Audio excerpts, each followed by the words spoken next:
बिस्मिल्लाहिर्रहमानिर्रहीम। अस्सलाम वालेकुम स्टूडेंट्स, मैं हूं हसन फरीद, आपका फिजिक्स टीचर। स्टूडेंट्स, आप लोग जानते हैं कि चैप्टर नंबर 10 यानी कि थर्मोडायनामिक्स का जो चैप्टर है वो हम लोग कंप्लीट कर चुके हैं, उसकी थ्योरी कंप्लीट कर ली है। आज हम उसके शॉर्ट क्वेश्चंस कंप्लीट करेंगे और उसके लिए सबसे इंपॉर्टेंट बात यह है कि आपको थ्योरी और जितने भी कॉन्सेप्ट और फार्मूला हम लोगों ने डिस्कस किए थे वो आने चाहिए। तो मैं ये उम्मीद करता हूँ कि इस लेक्चर के स्टार्ट से पहले आप वो सारे कॉन्सेप्ट जो है वो अच्छी तरह से रिवाइज कर चुके होंगे। आइए स्टार्ट करते हैं फर्स्ट शॉर्ट क्वेश्चन की स्टेटमेंट से। Why is the Earth not in thermal equilibrium with the sun? सबसे पहले हमें देखना कि थर्मल इक्विलिब्रियम होता क्या। आपको मालूम है कि अगर आप एक बहुत गर्म ग्लास पानी का रखें तो आप देखते हैं थोड़ी देर के बाद जो है काफी टाइम गुजर जाए तो उसके बाद आप देखते हैं कि उसका टेम्परेचर जो है वो रूम टेम्परेचर के बराबर आ चुका होता है। ऐसा क्यों होता है? ऐसा इस वजह से होता है कि जो ग्लास के अंदर जो गर्म पानी होता है उसमें जो हीट होती है वो हीट जो है उस अपनी सराउंडिंग जो कि ठंडी है उसमें जाती रहती है, जिसका टेम्परेचर जो है वो कम होता रहता है और एक वक्त आता है कि उसका टेम्परेचर जो है वो आउटर एटमॉस्फेयर के बराबर हो जाए। जब ये बराबर हो जाते हैं ना टेम्परेचर, तो फिर हीट नहीं जा सकती कहीं भी। क्यों? क्योंकि हीट ने हमेशा हाई टेम्परेचर से लो टेम्परेचर की तरफ जाना होता है। तो जब हमारे पास ग्लास एटमॉस्फेयर के टेम्परेचर पर आ जाएगा तो फिर ना ही हमारे पास कोई हाई टेम्परेचर होगा ना ही कोई लो टेम्परेचर होगा, तो हीट जो है वो फ्लो नहीं करेगी। जब ये हीट फ्लो करना रुक जाए यानी कि दो बॉडीज जो है उनका टेम्परेचर सेम हो जाए तो हम कहते हैं फिजिक्स में कि they are in thermal equilibrium. क्या वो एक दूसरे के साथ थर्मल इक्विलिब्रियम में, मतलब उनका टेम्परेचर सेम हो चुका है और उनके दरमियान अब हीट का कोई ट्रांसफर नहीं होगा। अब इस एग्जांपल को आप जरा थोड़ी देर के लिए इमेजिन करें कि हमारे पास जो सूरज है इसका टेम्परेचर इतना ज्यादा है तो वो जमीन के साथ थर्मल इक्विलिब्रियम में है या नहीं। सोचें, थर्मल इक्विलिब्रियम का मतलब होता है कि दो चीजें जो है उनका टेम्परेचर सेम हो जाए, लेकिन आप जानते हैं कि सूरज का टेम्परेचर तो बहुत ज्यादा है तो जमीन का टेम्परेचर बहुत कम है, तो इसका मतलब ये थर्मल इक्विलिब्रियम में नहीं है। और क्यों नहीं है? उसकी वजह यह है कि सूरज से जो रेडिएशन या एनर्जी जमीन तक आ रही है उसका बहुत थोड़ा हिस्सा जमीन को मिलता है, बाकी सब इधर उधर स्पेस में चली जाती है। तो जिस हिसाब से सूरज का टेम्परेचर है उस हिसाब से जमीन का टेम्परेचर नहीं बढ़ पाता। यही वजह है कि इतने सालों से जमीन एनर्जी रिसीव कर रही है लेकिन अभी तक वो सूरज के साथ थर्मल इक्विलिब्रियम में नहीं आई, यानी उसका टेम्परेचर सूरज के बराबर नहीं हुआ, क्योंकि सूरज से आने वाली एनर्जी जो है, रेडिएशन जो है वो इनफ नहीं है कि उसका टेम्परेचर सूरज जितना हो सके। तो स्टूडेंट्स, इसको कैसे लिखेंगे? जो मैंने लिखा है इसी तरह से आप आंसर करेंगे। इसको मैं एक दफा पढ़ देता हूं। वो कहते हैं the earth is not in thermal equilibrium with the sun. ये तो हमें मालूम है ना, क्योंकि सन का टेम्परेचर बहुत ज्यादा है जबकि अर्थ का टेम्परेचर बहुत कम है। वजह, because the condition of thermal equilibrium is that, क्या कंडीशन होती है? Two systems must be at the same temperature. दो सिस्टम होने चाहिए जिनका टेम्परेचर सेम हो, so that there is no net heat flow through them, ताकि जब उनका टेम्परेचर सेम हो तो उनके दरमियान कोई हीट फ्लो ना करे। Temperature of the sun is about 6000 kelvin. ठीक है, सूरज का जो सरफेस है उसका टेम्परेचर है 6000 kelvin, while average temperature of earth is 300 kelvin. This temperature of sun is very high as compare to earth, therefore there is a net flow of heat from sun to अर्थ।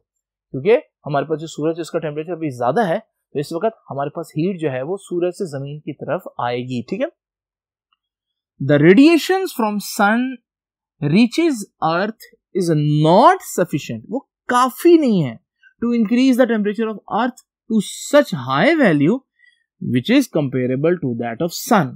यानी कि सूरज से जो रोशनी आ रही है या heat आ रही है वो जब जमीन पर आती है तो वो इनफ नहीं है कि वो जमीन का टेम्परेचर इतना बढ़ा दे जितना खुद सूरज का है। ठीक है, यही वजह है कि फिर हमारे पास इक्विलिब्रियम नहीं है। Hence earth can not be in thermal equilibrium with sun. तो ये हमारा फर्स्ट शॉर्ट क्वेश्चन था। आइए जरा देखते हैं कि सेकंड शॉर्ट क्वेश्चन की स्टेटमेंट क्या कहती है। आइए स्टूडेंट्स, इस क्वेश्चन की स्टेटमेंट देखते हैं। When a block with a hole in it, जैसे ये ब्लॉक है और उसके अंदर एक होल है, is heated, why does not the material around the hole expands into the hole and make it small. ठीक है, देखिए आपको मालूम है चीजें गर्म करने पर फैलती हैं और ठंडी होने पर सिकुड़ती हैं। ये तो एक हमारे पास थर्मोडायनामिक्स का बहुत बेसिक प्रिंसिपल है। अब होता क्या है कि अगर हम इसको हीट करें, जरा इमेजिन करें, तो जब ये हीट होगा तो आपको मालूम है इसको हीट करने पर इसने एक्सपैंड होना है। अब एक तो बात ये हो सकती है कि एक्सपैंड होगा जब, तो ये इस डायरेक्शन में कुछ इस तरह से एक्सपैंड हो कि होल जो है वो छोटा होना शुरू हो जाए, यानी उसकी एक्सपेंशन की जो डायरेक्शन है वो कहां हो? इनवर्ड हो। लेकिन हम देखते हैं ऐसा नहीं होता, बजाय गर्म करने पर होल छोटा हो होल बड़ा होना शुरू हो जाता है लाइक दिस। वो कहते हैं इसकी वजह क्या है? बस उसकी वजह बड़ी सिंपल है।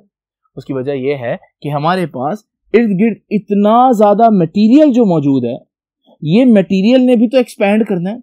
अब जब ये मटेरियल एक्सपैंड करेगा आउटवर्ड डायरेक्शन में, इतना ज्यादा मटेरियल आउटवर्ड डायरेक्शन में एक्सपैंड कर रहा है, अगर थोड़ा सा मटेरियल ये वाला इनवर्ड डायरेक्शन में भी एक्सपैंड करे, फिर भी आपकी जो नेट एक्सपेंशन है, ओवरऑल एक्सपेंशन है, वो आपको कहां को नजर आएगी? आउटवर्ड डायरेक्शन में। यही वजह है कि हमारे पास जो होल है उसका साइज आपको पहले के मुकाबले में बिगर नजर आएगा। ठीक है, ये मुमकिन है कि हमारे पास वो अंदर को भी एक्सपेंशन हो, लेकिन ओवरऑल पूरा ब्लॉक भी तो एक्सपैंड कर रहा है। जब पूरा ब्लॉक भी एक्सपैंड करेगा तो ओवरऑल जो होल का साइज है वो बजाय छोटे होने के वो बड़ा ही होगा। ठीक है, तो ये देखिए जी, one of the most important effects of heat is that the thermal expansion. तो सबसे इंपॉर्टेंट चीज है वो थर्मल एक्सपेंशन होती है हीट में। वो क्या होती थी? Thermal expansion means when matter is heated it expands and when cooled it contracts। वो जो मैंने आपको बात बताई पहले कि जब हम किसी चीज को गर्म करते हैं तो वो फैलती है, और जब किसी चीज को ठंडा करते हैं तो वो सिकुड़ती है। When a block having a hole of radius r, जैसे मैंने आपको दिखाया ये ब्लॉक जिसमें एक होल था जिसका रेडियस r था, as shown in figure, is heated, उसको गर्म करेंगे, then the kinetic energy of its molecule increases due to which these molecules vibrate with greater amplitude, as a result the block expands। तो जब हम इसको गर्म करेंगे तो इसके अंदर मॉलिक्यूल्स की किनेटिक एनर्जी बढ़ जाएगी, वो ज्यादा तेजी से वाइब्रेट करेंगे, इसके नतीजे में वो एक्सपैंड होना शुरू हो जाएंगे। Which increases the volume of the block, जब वो एक्सपैंड होंगे तो वॉल्यूम बढ़ेगा। अब लोग समझ रहे थे कि ये बाउंड्री एज इट इज रहेगी और वॉल्यूम इधर को बढ़ना शुरू हो जाएगा और होल छोटा होना शुरू होगा, लेकिन हमने बताया कि भाई ये जो किनारे पर मॉलिक्यूल्स हैं इन्होंने भी तो बाहर को एक्सपैंड करना है। तो ये बता रहा हूं कि the molecules around the hole in block will expand in outward direction. ये जो मॉलिक्यूल्स हैं ये आउटवर्ड डायरेक्शन में एक्सपैंड करेंगे, due to which the diameter of the hole increases. और उनके बाहर को एक्सपैंड करने की वजह से ओवरऑल हम देखेंगे कि ब्लॉक का साइज क्योंकि बहुत बड़ा हो जाना है, तो फिर होल जो है वो आपको पहले से बड़ा ही दिखाई देगा। तो स्टूडेंट्स, ये था हमारा सेकंड क्वेश्चन। चलते हैं थर्ड क्वेश्चन की तरफ और देखते हैं कि उसका आंसर क्या है। आइए स्टूडेंट्स इस क्वेश्चन की स्टेटमेंट पढ़ते हैं। A thermometer is placed in direct sunlight. सूरज की रोशनी में हमने थर्मोमीटर को रख दिया। वो क्या मेजर करेगा? Will it read the temperature of air. क्या वो हवा का टेम्परेचर मेजर करेगा? और ऑफ द सन, क्या वो सूरज का टेम्परेचर मेजर करेगा? और ऑफ समथिंग एल्स, या किसी और चीज का टेम्परेचर मेजर करेगा? इसमें सादा सा असूल ये है कि हमारे पास ये जो थर्मोमीटर्स हम यूज करते हैं ये कॉन्टेक्ट थर्मोमीटर्स होते हैं। कॉन्टेक्ट थर्मोमीटर्स का काम क्या होता है? कॉन्टेक्ट थर्मोमीटर्स हर उस चीज का टेम्परेचर मेजर करते हैं जो उसके साथ कॉन्टेक्ट में हो, जो उसको टच करे। मिसाल के तौर पर जब आपको बुखार हो तो आपकी बॉडी का टेम्परेचर मेजर करने के लिए आपके मुंह में जो थर्मोमीटर डाला जाता है वो जब आपके मुंह के अंदर कॉन्टेक्ट में आता है स्किन के साथ तो उसका टेम्परेचर मेजर करता है। इस तरह अगर आप धागे से बांधकर एक थर्मोमीटर इस वक्त जिस रूम में मैं मौजूद हूं यहाँ हैंग कर दें, सस्पेंड कर दें, तो अब वो थर्मोमीटर किसका टेम्परेचर मेजर करेगा? डेफिनेटली जिसके साथ वो कांटेक्ट में है। और इस वक्त वो किसके साथ कांटेक्ट में होगा? इस वक्त वो एयर के साथ कांटेक्ट में होगा, तो वो उसको मेजर करेगा। तो जिस थर्मोमीटर को आपने धूप में बाहर रखा है वो सूरज को तो टच कर नहीं रहा, तो वो सूरज का टेम्परेचर नहीं मेजर कर सकता, बल्कि वो हवा को टच कर रहा है, तो वो सूरज की वजह से जितनी हवा गर्म होगी जो उसका टेम्परेचर होगा वो मेजर करेगा। ठीक है, इसको पढ़ देता हूं एक दफा। Thermometer is an instrument which measures the temperature of a body when it is in the thermal contact। हाँ जी, किसका टेम्परेचर मेजर करेगा? जिसके साथ वो थर्मली कनेक्ट होगा, कांटेक्ट में आएगा। ठीक है, thermally. For example, if we measure the temperature of a human body we put the mercury bulb of the thermometer in his mouth. ऐसे ही है ना, जिस शख्स का टेम्परेचर आपने मेजर करना बॉडी का तो उसके माउथ में हम थर्मोमीटर जो है वो एंटर करते हैं। The mercury rise in the glass tube, तो मर्क्यूरी का लेवल जो है ऊपर आता है and we read temperature of the human body, और फिर टेम्परेचर मेजर कर लेते हैं। Similarly, to measure the temperature of the air in the room, we suspend the thermometer in a room which measures the temperature of the air in the room। अगर आप air major करना चाहते हैं तो फिर आप थर्मोमीटर को air के साथ कांटेक्ट में लेकर आएंगे, किसी और चीज के साथ नहीं। तो फिर क्या करेंगे आप? उसको रूम के मिड में आप सस्पेंड कर देंगे किसी धागे से, सपोज करें। तो इससे क्या नतीजा निकला कि when a thermometer is placed in direct sunlight it will read the temperature of the surrounding air because it is in thermal contact with air. भाई जिस चीज को वो छू रहा होगा, टच कर रहा होगा, उसी का टेम्परेचर ही फाइंड आउट कर सकते हैं। चलते हैं फर्स्ट बोर्ड पर और देखते हैं कि फोर्थ शॉर्ट क्वेश्चन को कैसे सॉल्व करना है। तो आइए स्टूडेंट्स, अब क्वेश्चन नंबर 4 की स्टेटमेंट पढ़ता हूं। The pressure in a gas cylinder containing hydrogen will leak more quickly than if it is containing oxygen. यानी वो आसान अल्फाज में कह रहा है कि अगर हमारे पास एक टैंक हो और उस टैंक के अंदर ऑक्सीजन हो तो ऑक्सीजन के मुकाबले में अगर हाइड्रोजन हो और सुराख हो जाए तो वो गैस ज्यादा तेजी से लीक करेगी, यानी हाइड्रोजन वाला कंटेनर जो है वो जल्दी खाली हो जाएगा। इसकी वजह क्या है?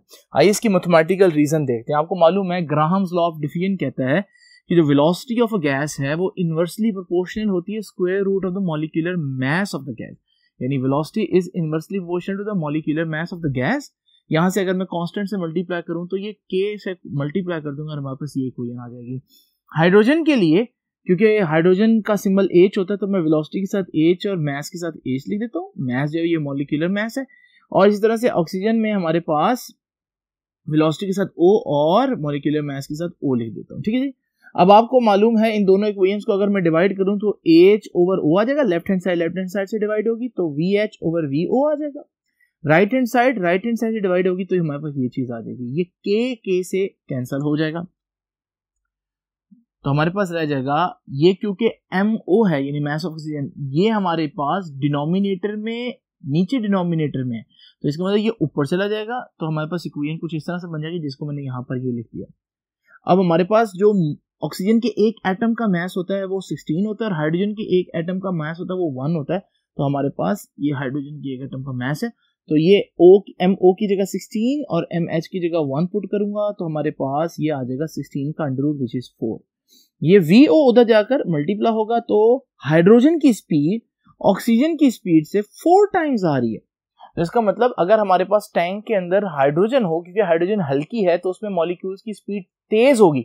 यही वजह है कि अगर हाइड्रोजन के टैंक में सुराख हो जाए, क्योंकि मॉलिक्यूल की स्पीड ज्यादा है तो मॉलिक्यूल तेजी से निकलेंगे। जब मॉलिक्यूल तेजी से निकलेंगे तो इस सूरत में हम कहेंगे कि ये हमारे पास टैंक जो है हाइड्रोजन वाला जल्दी खाली हो जाएगा। तो यहाँ पर मैंने ये कंक्लूजन लिख लिया कि hence for same conditions of temperature, pressure and volume the number of moles of hydrogen being lighter, number of molecules of hydrogen being lighter gas has velocity 4 times greater than that of oxygen। तो हमारे पास जो hydrogen की velocity है वो 4 times ज्यादा होगी oxygen की velocity से। तो स्टूडेंट्स ये था हमारा क्वेश्चन नंबर 4। अब जरा देखते हैं कि क्वेश्चन नंबर 5 और 6 को किस तरह से सॉल्व करना है। तो आइए स्टूडेंट्स क्वेश्चन नंबर 5 की स्टेटमेंट पढ़ते हैं। What happens to the temperature of a room in which air conditioner यानी AC जो है is left running on a table in the middle of the room? आपको मालूम है जो हमारे पास एयर कंडीशन यानी कि AC होता है उस एयर कंडीशनर के 2 पार्ट्स होते हैं, एक इंडोर होता है एक आउटडोर होता है। इंडोर जो है वो ठंडी हवा फेंक रहा होता है और आउटडोर जो है वो गर्म हवा फेंक रहा होता है, इसलिए आउटडोर को हम बाहर लगाते हैं। लेकिन वो कह रहा है कि हमारा जो AC है वो रूम के बिल्कुल मिड में पड़ा हुआ है, तो अगर वो मिड में पड़ा तो उसका जो आउटडोर है वो भी कमरे के अंदर ही पड़ा होगा। इससे क्या होगा, इससे हमारे पास जो इंडोर है वो ठंडी हवा फेंक रहा होगा उसी कमरे में जहां आउटडोर गर्म हवा फेंक रहा है, तो इससे तो टेम्परेचर वहीं का वहीं रहेगा। लेकिन क्योंकि फ्रिक्शन लॉसेस जो हैं वो आपको मालूम है कि फ्रिक्शन लॉसेस की वजह से भी हीट जनरेट होती है, तो इस वजह से हम कहेंगे कि बजाय टेम्परेचर उतना रहने के टेम्परेचर आहिस्ता आहिस्ता बढ़ना शुरू हो जाएगा। तो वैसे तो हमारे घरों में AC जो है वो रूम को ठंडा करता है, लेकिन अगर AC और उसका आउटडोर दोनों कमरे के अंदर पड़े तो बजाय रूम ठंडा होने के आहिस्ता आहिस्ता गर्म होना शुरू हो जाएगा, क्योंकि आउटडोर हीट जो है वो उसी कमरे में एक्सपेल करेगा। इसको पढ़ता हूँ students. When an air conditioner is left running on a table in the middle of the room, it will not cool the room। वो रूम को ठंडा नहीं करेगा, but slightly increases the temperature। बल्कि आहिस्ता आहिस्ता दर्जा हरारत टेम्परेचर जो है वो बढ़ाना शुरू कर देगा। Because the running air conditioner absorb heat from the room but at the same time reject heat to the same room। यानी जिस तरह से वो हमारे पास कूलिंग कर रहा होगा उसी तरह से वो हीट भी उसी रूम में रिजेक्ट कर रहा होगा, यानी कि फेंक रहा होगा। Moreover, some work is done by the compressor which is changed into heat। आपको पता है फ्रिक्शन जो है वो हीट में डिसिपेट होती है, तो इस वजह से हीट भी बनेगी। And is expelled to the same room, और वो जो इजाफी हीट है वो भी उसी रूम में आएगी, जिसका नतीजा ये होगा कि hence temperature of the room will not reduce but slightly increase. तो बजाय टेम्परेचर कम होने के टेम्परेचर आहिस्ता आहिस्ता बढ़ना शुरू हो जाएगा। तो चलते हैं नेक्स्ट बोर्ड पर और देखते हैं कि क्वेश्चन नंबर 6 को कैसे सॉल्व करना है। तो आइए स्टूडेंट्स क्वेश्चन नंबर 6 को पढ़ते हैं।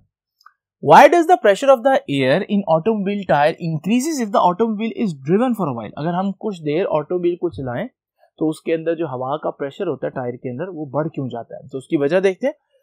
सबसे पहले तो मैं आपको बताता चलूं कि जब हमारे पास गाड़ी जो है वो चलेगी तो कुछ वर्क होगा टायर के ऊपर, और वर्क आपको मालूम है हमेशा रिजल्ट करता है फ्रिक्शन और हीट की सूरत में। तो हमारे पास जो हीट है वो टायर के अंदर की हवा को आहिस्ता आहिस्ता गर्म करना शुरू कर देगी, जिसकी वजह से उनकी किनेटिक एनर्जी बढ़ेगी। और पहले वो इस तरह से मूव कर रहे थे क्योंकि उनकी किनेटिक एनर्जी कम थी, लेकिन जब उनकी किनेटिक एनर्जी बढ़ेगी तो वो ज्यादा तेजी से मूव करना शुरू कर देंगे, उनकी वाइब्रेशन बढ़ जाएगी। जब उनकी वाइब्रेशन बढ़ जाएगी तो वो टायर का जो सरफेस है उस पर बार बार कोलिजन करेंगे, यानी कि नंबर ऑफ कोलिजन्स बढ़ जाएंगे, और नंबर ऑफ कोलिजन्स ही तो प्रेशर जनरेट करता है टायर के ऊपर। तो यही वजह है कि टायर में जो हवा का प्रेशर है वो बढ़ जाएगा, क्योंकि कोलिजन्स बढ़ जाएंगे, क्योंकि किनेटिक एनर्जी बढ़ गई है। तो स्टूडेंट्स इसको पढ़ देता हूं एक दफा। When the automobile is driven for a while, work is done on tire to overcome frictional force of the road. तो वर्क करना पड़ता है, ठीक है, फ्रिक्शनल फोर्स के against. This work done against the friction heats of the tyre, वो tyre को गर्म कर देते हैं, एंड एयर इन इट, और उसके अंदर जो हवा है उसको भी गर्म कर देते हैं।